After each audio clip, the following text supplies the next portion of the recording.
ये एक संवेदनशील मुद्दा है क्योंकि सीमाओं पर पुरुष और महिलाएं हर दिन अपना जीवन दांव पर लगा रहे हैं। We bow down to them for their services to the country. जिस तरह वे देश की सेवा कर रहे हैं, हम उनको नमन करते हैं।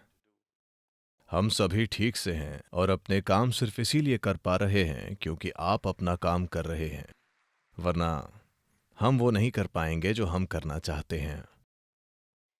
मृत्यु हर किसी की एक लगातार साथी है।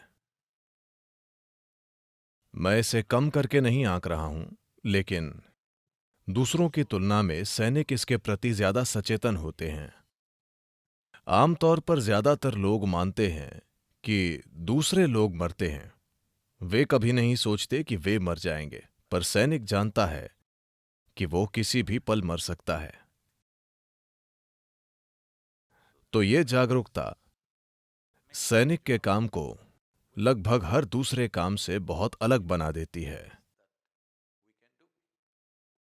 हमें ये समझना चाहिए कि इस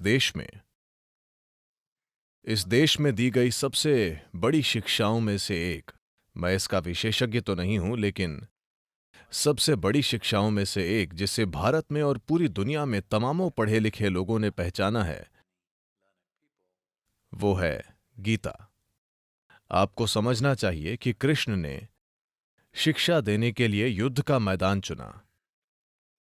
वे इसे पहले कर पांडव 12-13 साल तक जंगल में थे, शांतिपूर्वक जंगलों में थे।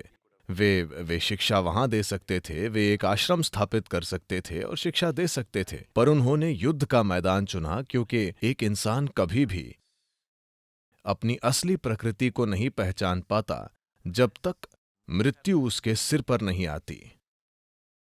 मौत के बारे में मेरे द्वारा लगातार बात करने का कारण है, मैं लोगों की मृत्यु की बात करता हूं, लेकिन अगर मैं उनकी मृत्यु की बात करता हूं तब यह बहुत डरावना हो जाता है, तो मैं अपनी मृत्यु की बात करता हूं।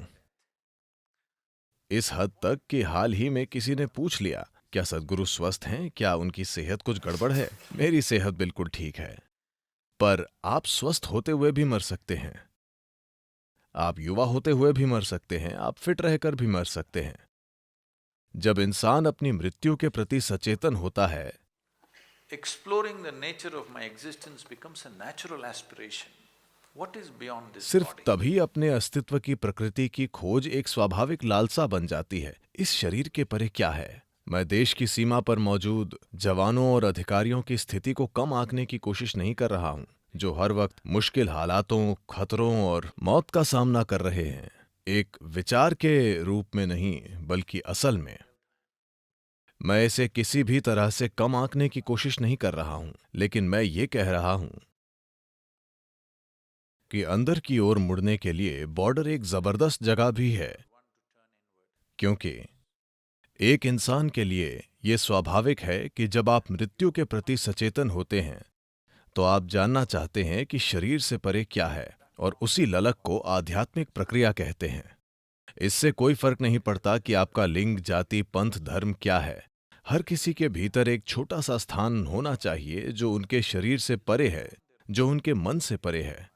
अगर ये उनके अनुभव में आ जाता है, तो जब स्वाभाविक तरीकों या अस्वाभाविक तरीकों से जब ये शरीर छोड़ने का समय आएगा, तो आप ये काम बहुत शालीनता से करेंगे।